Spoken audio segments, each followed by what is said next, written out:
Psaume 127. Heureux qui craint le Seigneur et marche selon ses voies. Tu te nourriras du travail de tes mains.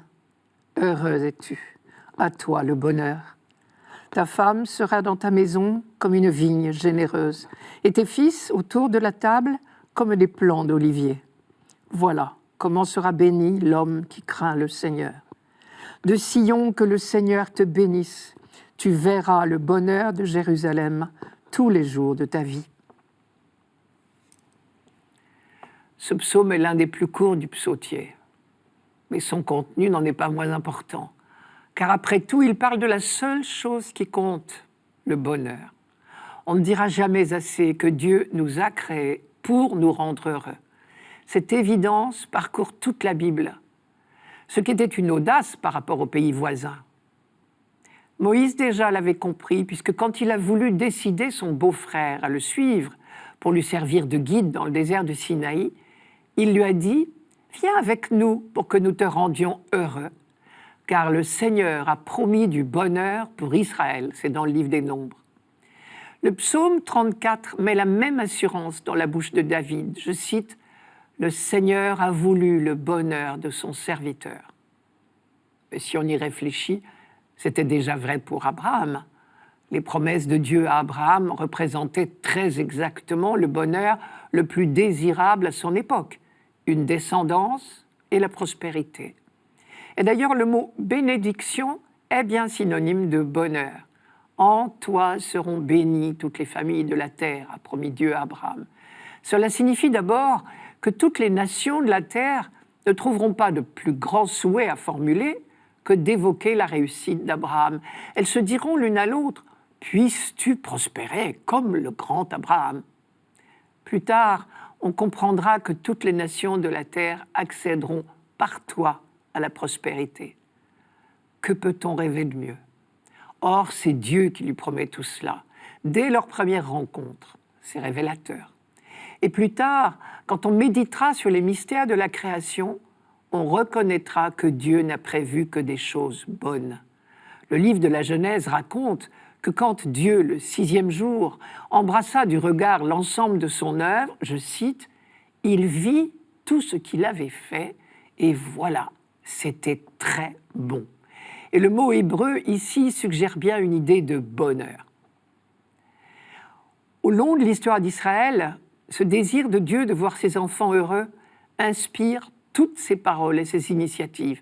Par exemple, il n'y a pas de commandement qui ne soit dicté par ce seul souci. Le livre du Deutéronome, qui résume magnifiquement toute la méditation d'Israël sur les fondements de la loi, résonne de recommandations qui n'ont pas d'autre but que de procurer bonheur et longue vie au peuple tout entier. Je cite le Deutéronome. « Garde les lois et les commandements que je te donne aujourd'hui pour ton bonheur et celui de tes fils après toi. » Ou encore, « Si seulement leur cœur était décidé à observer tous les jours mes commandements pour le bonheur et celui de leurs fils à jamais. » Et le fameux texte du Shema Israël, la profession de foi, qui est dans le Deutéronome, est précédé par ce conseil « Tu écouteras, Israël, et tu veilleras à mettre en pratique les lois et les commandements que je te donne. Ainsi tu seras heureux et vous deviendrez très nombreux, comme te l'a promis le Seigneur, le Dieu de tes pères, dans un pays ruisselant de lait et de miel. » Et notre psaume répond en écho « Heureux qui craint le Seigneur et marche selon ses voies. » Craindre le Seigneur voulant exactement dire marcher selon ses voies, c'est-à-dire obéir aux commandements qui n'ont été donnés que pour le bonheur de ceux qui les pratiquent. Les mots heureux, bonheur, béni se répètent dans ce psaume. Quant aux images, elles évoquent ce que l'on peut rêver de mieux. L'assurance de la subsistance, la paix dans la ville, la paix dans la maison, autour d'une belle famille, et la promesse d'une descendance.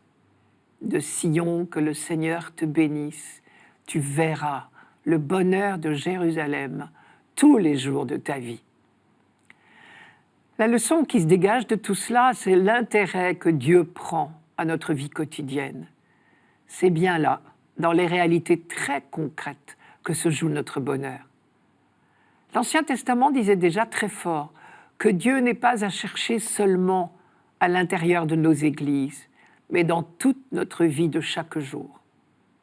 Il reste que nous sommes libres de nous écarter des chemins du Seigneur, traduisez de transgresser les commandements et du coup de faire notre malheur.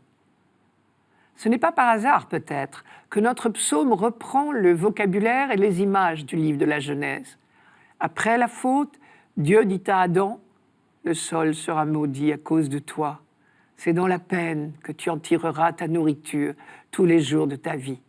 Et à la femme, c'est dans la peine que tu enfanteras des fils. » Ici, le livre de la Genèse ne fait que constater la spirale du mal qui s'instaure quand on a pris le mauvais chemin.